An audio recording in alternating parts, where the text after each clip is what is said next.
Herzlich willkommen zu einer weiteren Folge hier aus Dr.chens Keller. Das Stylophon Theremin. Was kann es und wie klingt es? Das erfahrt ihr in diesem Video.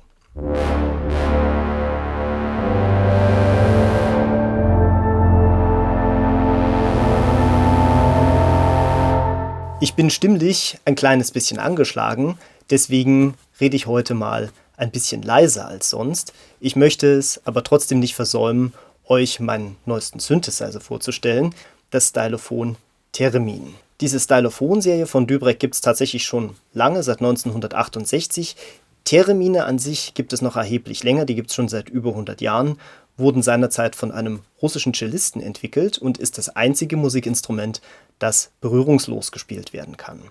Sprich, es gibt zwei Antennen, eine beeinflusst die Tonhöhe, die andere die Lautstärke des Tons. Wenn wir uns jetzt dieses Modell hier anschauen, fällt als erstes auf, dass wir tatsächlich nur eine Antenne haben. Hören wir mal, was diese macht.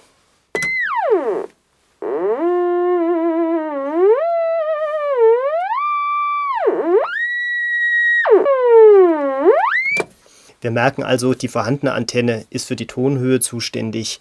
Eine Antenne für die Lautstärke gibt es tatsächlich nicht. Das hier oben ist zum Stimmen der Antenne. Auch das habe ich jetzt mal vorher gemacht gehabt, denn das ist tatsächlich ein etwas nerviger Prozess, den man im Übrigen bei jedem Theremin machen muss. Widmen wir uns mal den anderen Schaltern und Reglern, die wir hier haben. Die beziehen sich eigentlich alle auf die zweite Tonsteuermöglichkeit, nämlich diesen Slider hier unten. Aktuell hören wir noch nichts, all dieweil ich noch keinen Ton auslöse. Das kann ich auf zwei Arten machen. Zum einen gibt es hier einen Triggerknopf.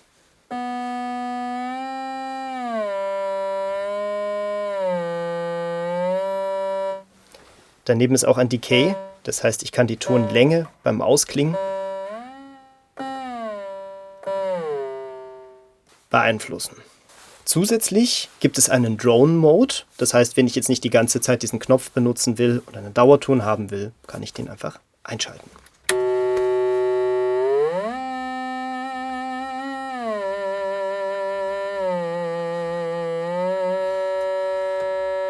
Typisch für ein Theremin ist tatsächlich dieses Vibrato.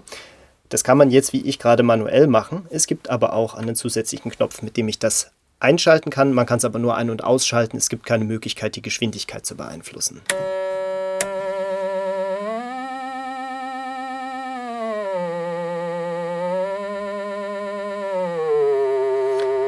Zusätzlich gibt es für diesen Oszillator, der über den Slider gesteuert wird, noch zwei Wellenformen.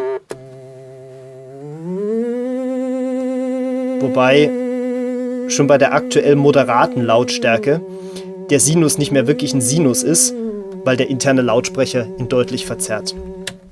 Wir hören also aktuell über den internen Lautsprecher. Der ist nicht allzu leistungsstark, kann er tatsächlich auch nicht sein, denn das Instrument lässt sich ausschließlich über 6 AA-Batterien betreiben. Es gibt also keine Möglichkeit, es extern mit Strom zu versorgen. Wenn ich jetzt den internen Lautsprecher nicht benutzen will, habe ich die Möglichkeit, entweder den 6,3 mm Klinkenausgang als Line-Output zu verwenden oder eine 3,5 mm Klinke für einen Kopfhörerausgang. Ansonsten befindet sich hier an der Seite nur noch der Regler für Ein- und Aus bzw. für die Lautstärke.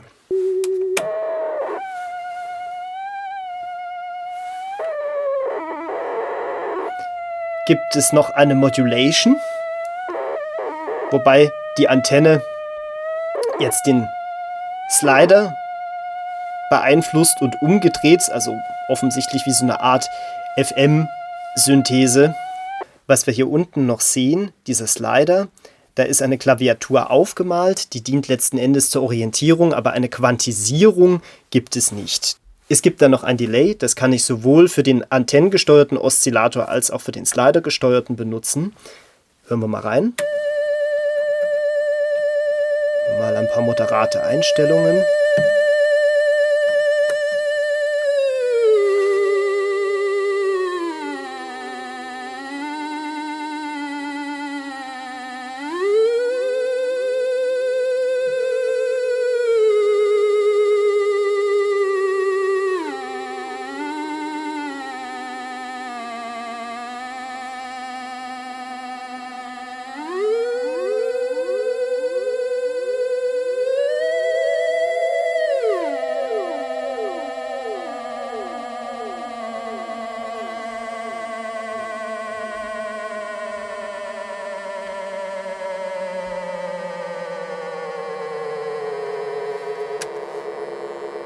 Das wäre jetzt tatsächlich der tiefste Ton, den man wiedergeben kann.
Das war es tatsächlich schon dazu. Ich denke, man hat einen ganz guten Eindruck gewinnen können.